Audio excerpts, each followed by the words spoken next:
Chapter था principle of inheritance and variation. उस chapter में मेनली हमने इनहेरिटेंस के और वेरिएशन के फंडामेंटल प्रिंसिपल पर बात की।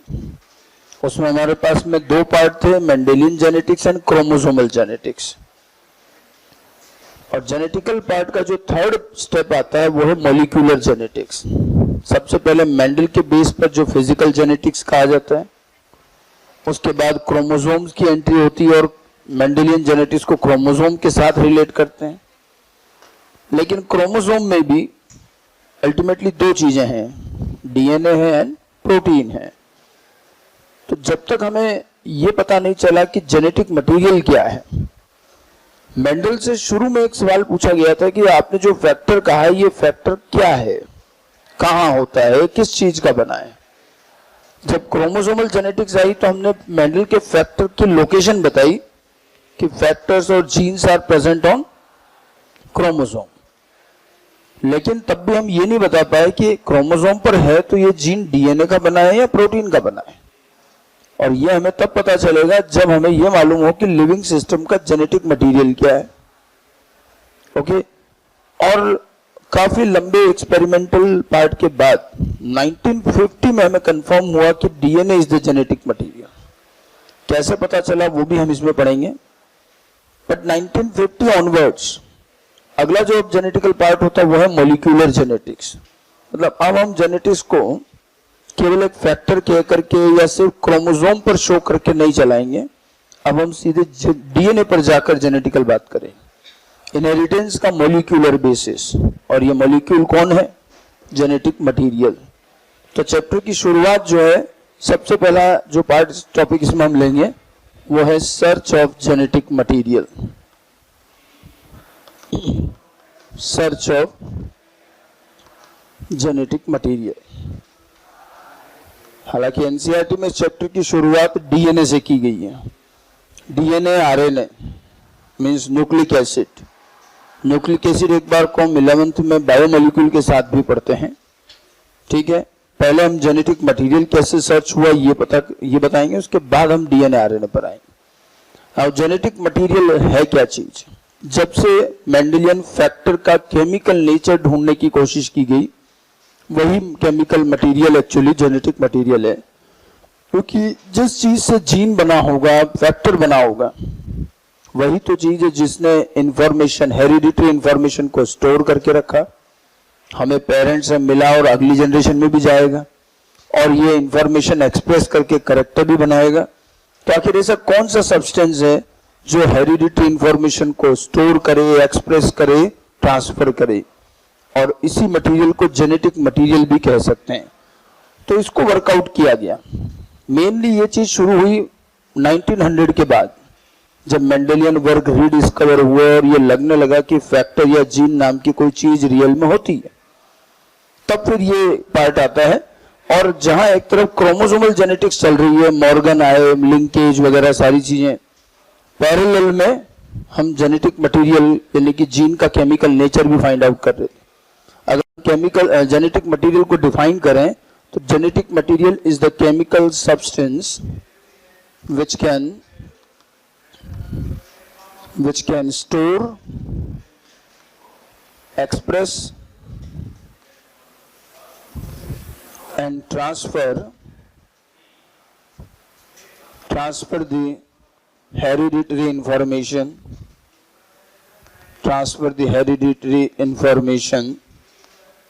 from one generation to next generation।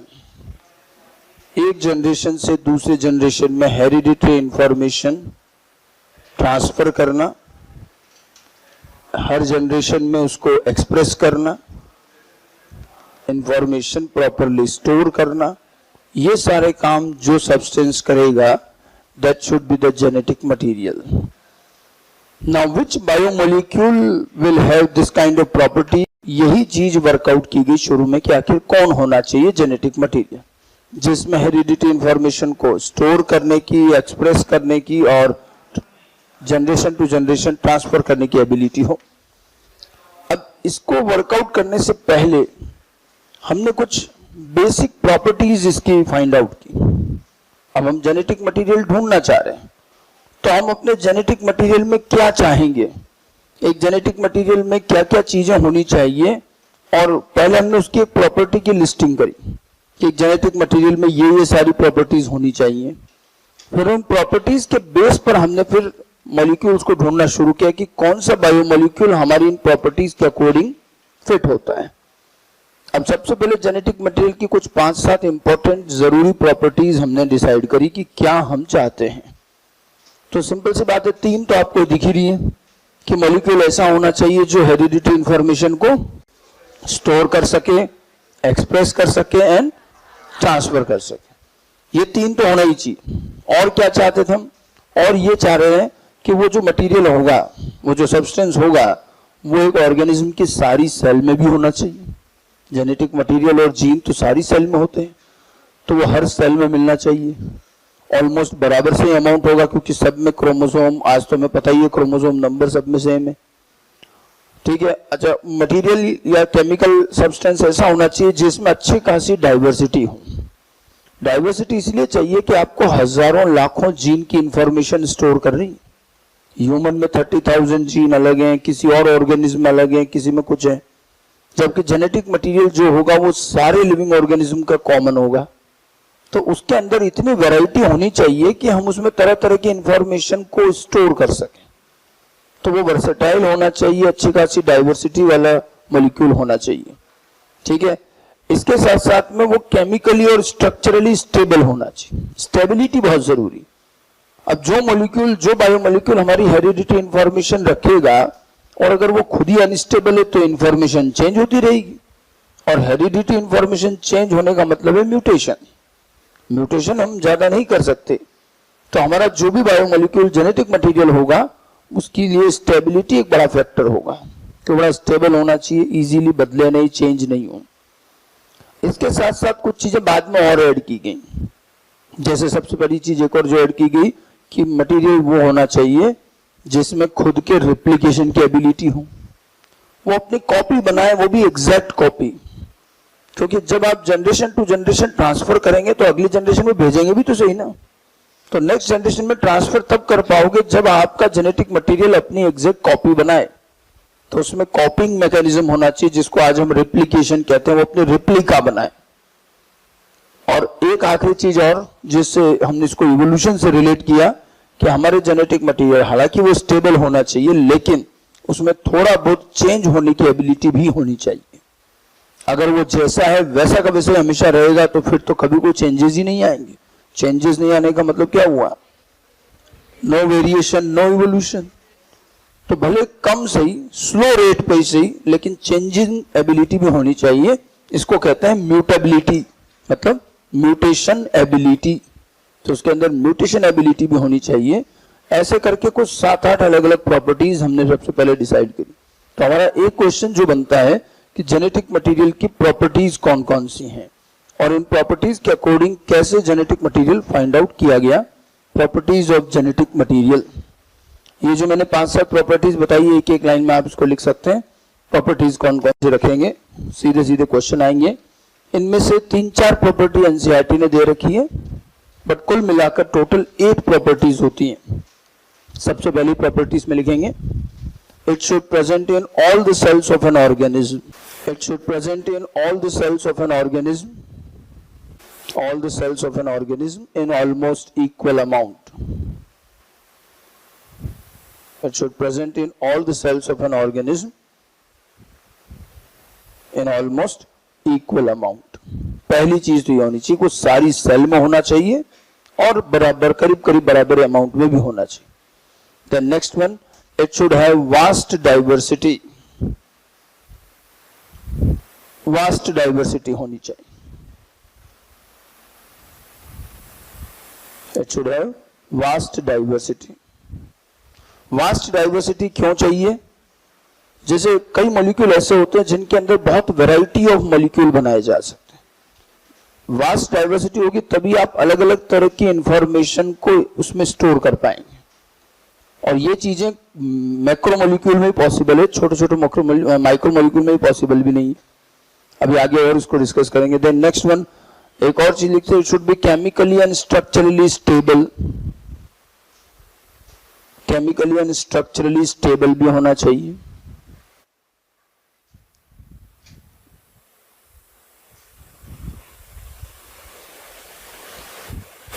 Stability must है, chemically and structurally stable.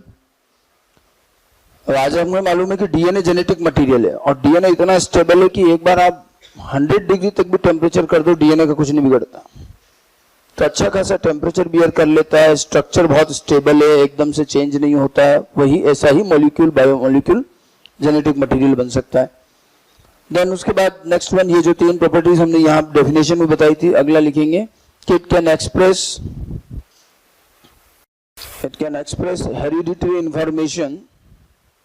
hereditary information in the form of Mendelian character. It should express hereditary information in the form of Mendelian character whenever required. अब यहां पर मैंने एक word add किया, Mendelian character. ये चीज आपको एनसीईआरटी में मिलेगी। एनसीईआरटी में जब जेनेटिक मटेरियल की प्रॉपर्टीज दी है तो उसमें लिखा है कि it should express Mendelian character. तो मेंडेलियन कैरेक्टर का मीनिंग क्या है? इसका मतलब ये नहीं समझना है कि जो मेंडल ने कैरेक्टर स्टडी की हम उनकी बात कर रहे हैं। Mendelian character is the another common name for genetical character. तो जब हम मेंडेलियन कैरेक्टर कहते हैं, इसका मतलब है कि मेंडेलियन फैक्टर से रेगुलेट होने वाला कैरेक्टर। तो वो कौन सा हुआ? Genetical character. तो एनसीईआरटी ने भी 1-2 जगह मेंडेलियन कैरेक्टर वर्ड यूज किया है, तो ध्यान रखना मेंडेलियन कैरेक्टर हम जेनेटिकल कैरेक्टर को ही कहते हैं। ठीक है, तो वो एक्सप्रेस कर सके। Then next one, it can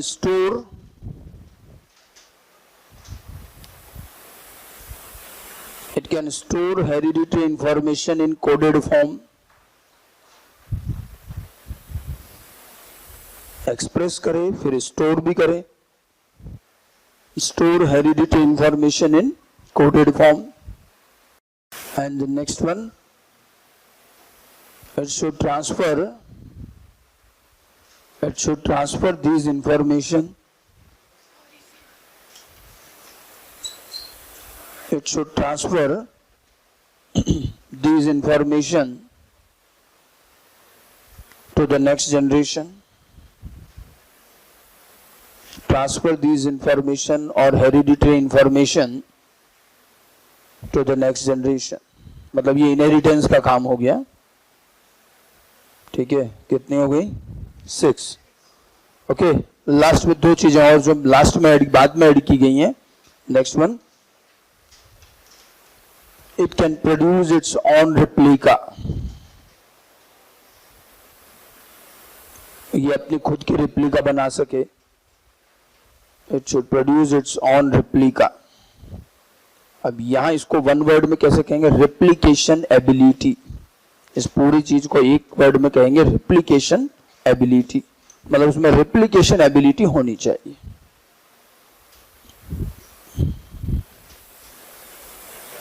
and the last one, it can undergo slow changes.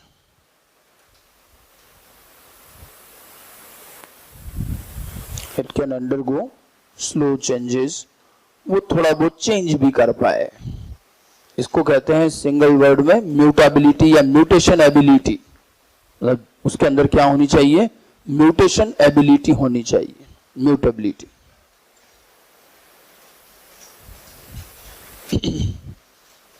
So these are some of the major properties of a genetic material.